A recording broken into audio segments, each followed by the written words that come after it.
Hello everyone, welcome back to my channel. After long time ವಿಡಿಯೋನ update ಮಾಡ್ತಾ ಇದ್ದೀನಿ. ಬೇಸಿಗೆ ಬಂತು ಅಂತ ಅಂದರೆ ಹೆಣ್ಮಕ್ಳಿಗೆ ಹಪ್ಪಳ ಸಂಡಿಗೆ ಮಾಡ್ಕೊಳ್ಳೋದು ಒಂದು ದೊಡ್ಡ ಸಂಭ್ರಮ. ಅದರಲ್ಲೂ ನಮ್ಮ ಉತ್ತರ ಕರ್ನಾಟಕದ ಕಡೆ ಅಂತೂ ಕೇಳೋದೇ ಬೇಡ. ವರ್ಷ ಪೂರ್ತಿ ಆಗೋಷ್ಟು ಹಪ್ಪಳ ಸಂಡಿಗೆನ ಒಟ್ಟಿಗೆ ಮಾಡಿ ಇಟ್ಕೊಂಡ್ಬಿಟ್ಟಿರ್ತೀವಿ. ಇಲ್ಲಿ ಹಪ್ಪಳ ಸಂಡಿಗೆ ಎಲ್ಲ ನಮ್ಮ ಮಮ್ಮಿ ಮಾಡ್ತಾ ಇರೋದು ಅವ್ರಿಗೋಸ್ಕರ ಅಲ್ಲ, ಬದಲಾಗಿ ನಾನು ಮತ್ತು ನನ್ನ ತಂಗಿ ತೊಗೊಂಡೋಗೋಕ್ಕೆ ಅಂತ ಇಷ್ಟೆಲ್ಲ ಹಪ್ಪಳ ಸಂಡಿಗೆ ಮಾಡಿಕೊಡ್ತಾ ಇದ್ದಾರೆ. ಇದೇ ಸಂಭ್ರಮ ಒಂದು 3-4 ದಿವಸದವರೆಗೂ ನಡೆದಿತ್ತು ಮನೆಯಲ್ಲಿ. ಅದಾದ ನೆಕ್ಸ್ಟ್ ಡೇ ನನ್ನ ಮ್ಯಾಟರ್ನಿಟಿ ಫೋಟೋಶೂಟ್ನ ಪ್ಲ್ಯಾನ್ ಮಾಡಿದ್ವಿ. ಫೋಟೋಶೂಟ್ಗೆ ದೂರ ಎಲ್ಲೂ ಹೋಗೋಕ್ಕಾಗಲ್ಲ ಅಂತ ಹೇಳಿ ಮನೆ ಎದುರುಗಡೆ ಇರೋ ಗಾರ್ಡನಲ್ಲೇ ಫೋಟೋಶೂಟ್ನ ಪ್ಲ್ಯಾನ್ ಮಾಡಿದ್ವಿ.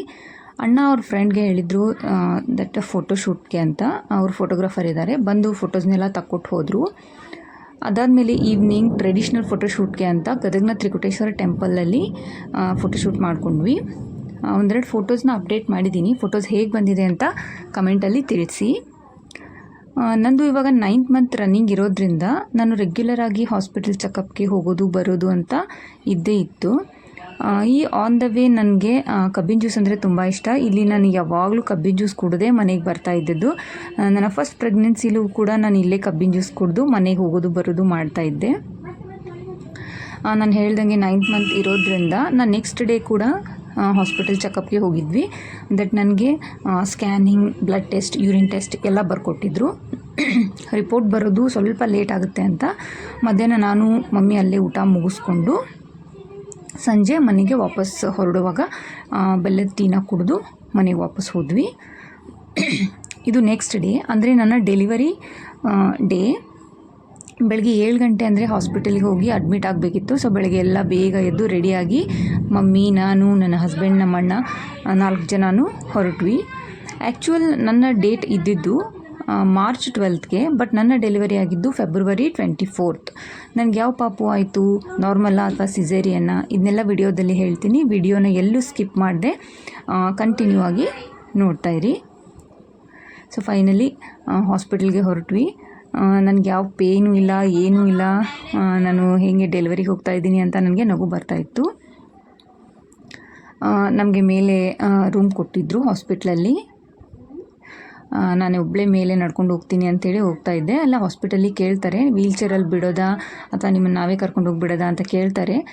ಬಟ್ ನನಗೆ ವಾಕ್ ಮಾಡೋಕ್ಕೆ ಏಬಲ್ ಆಗಿದ್ದೆ ಅಂಥೇಳಿ ನಾನು ಹೋಗ್ತೀನಿ ಅಂತ ಹೇಳಿದೆ. ರಿಯಾ ಡೆಲಿವರಿ ಟೈಮಲ್ಲೂ ಕೂಡ ನಾನು ಒಬ್ಬಳೇ ಈ ರ್ಯಾಂಪ್ ವೇಲಿ ವಾಕ್ ಮಾಡಿಕೊಂಡು ರೂಮಿಗೆ ಬಂದಿದ್ದೆ. ಇನ್ನೂ ನೆನಪಿದೆ ನನಗೆ. ಈ ರೂಮ್ ನನಗೆ ಕೊಟ್ಟಿದ್ದರು. ಒಂದೊಂದಾಗಿ ಎಲ್ಲ ಪ್ರೊಸೀಜರ್ಸ್ನೂ ಮಾಡ್ತಾ ಬಂದರು. ಫೈನಲಿ ನನಗೆ ಡ್ರಿಪ್ಸ್ ಹಾಕಿದ್ರು. ನಾನಿಲ್ಲಿ ಹೇಗೆ ನಗ್ತಾ ಇದ್ದೀನಿ ನೋಡಿ.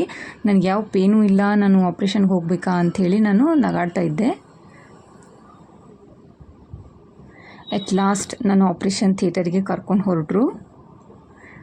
ಆಪ್ರೇಷನ್ ಗೌನ್ ಎಲ್ಲ ಹಾಕಿ ಯೂರಿನ್ ಬ್ಯಾಗ್ ಎಲ್ಲ ಹಾಕಿದ್ರು. ನನಗೆ ನಡೆಯೋಕ್ಕೆ ಆಗ್ತಾ ಇರಲಿಲ್ಲ.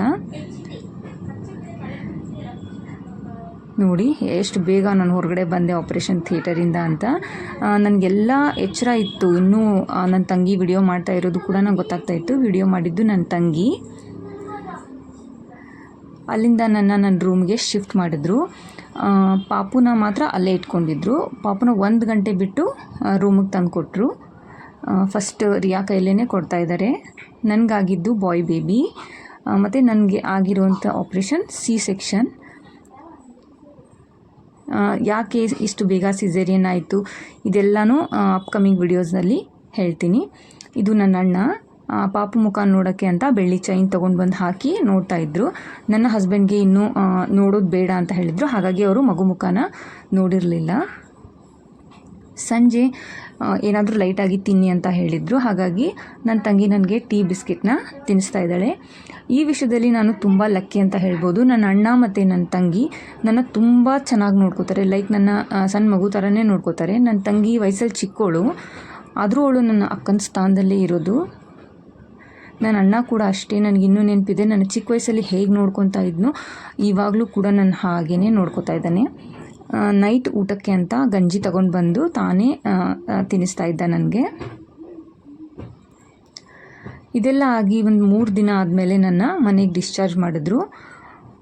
ಡಿಸ್ಚಾರ್ಜ್ ಆದಮೇಲೆ ನನ್ನ ಹಸ್ಬೆಂಡ್ ಇನ್ನೂ ಪಾಪು ಮುಖ ನೋಡಿರಲಿಲ್ಲ ಅಂತ ಹೇಳಿ ಒಂದು ನವಗ್ರಹ ಪೂಜೆ ಅಂತ ಹೇಳಿದರು. ಅದು ಮಾಡಿಸ್ಬೇಕಿತ್ತು. ಹಾಗಾಗಿ ಮನೆಯಲ್ಲಿ ನವಗ್ರಹ ಪೂಜೆಗೆಲ್ಲ ಅರೇಂಜ್ಮೆಂಟ್ಸ್ ಮಾಡ್ಕೊಂಡಿದ್ವಿ. ಗದಗ್ನಲ್ಲೇ ಇರೋ ಗವಾಯಿಗಳ ಮಠದಲ್ಲಿ ಈ ಪೂಜೆನ ಹೇಳಿದ್ವಿ. ಸೊ ಅವರೇ ಬಂದು ಮನೆಗೆ ಪೂಜೆ ಮಾಡಿಕೊಟ್ಟು ಹೋದರು. ಬೆಳಗ್ಗೆ 6 ಗಂಟೆ ಹಂಗೆ ಬಂದು ಎಲ್ಲ ಅರೇಂಜ್ಮೆಂಟ್ಸ್ ಮಾಡಿಕೊಂಡ್ರು. ತುಂಬ ಚೆನ್ನಾಗಿ ಮಾಡಿದ್ರು ಪೂಜೆ ಮಾತ್ರ. ಸಮಾಧಾನವಾಗಿ ನಿಧಾನವಾಗಿ ಎಲ್ಲ ಒಂಥರ ಶಾಂತಿ ಅಂತ ಅನ್ನಿಸ್ತಾ ಇತ್ತು ಮನಸ್ಸಿಗೆ.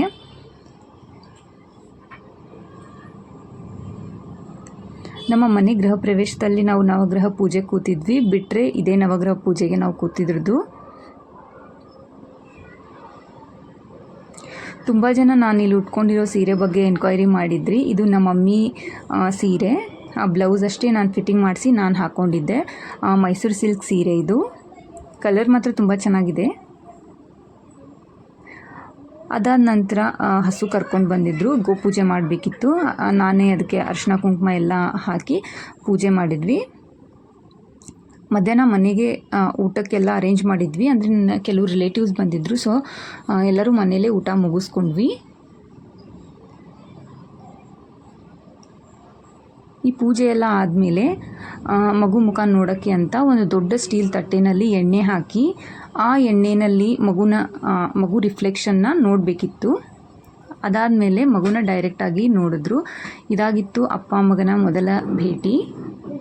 ನನ್ನ ವಿಡಿಯೋ ನಿಮಗೆ ಇಷ್ಟ ಆಗಿದ್ದರೆ ನನ್ನ ಚಾನಲ್ನ ಪ್ಲೀಸ್ ಸಬ್ಸ್ಕ್ರೈಬ್ ಮಾಡ್ಕೊಳ್ಳಿ, ಲೈಕ್ ಮತ್ತು ಶೇರ್ ಮಾಡೋದನ್ನು ಮರಿಬೇಡಿ. Thank you for watching.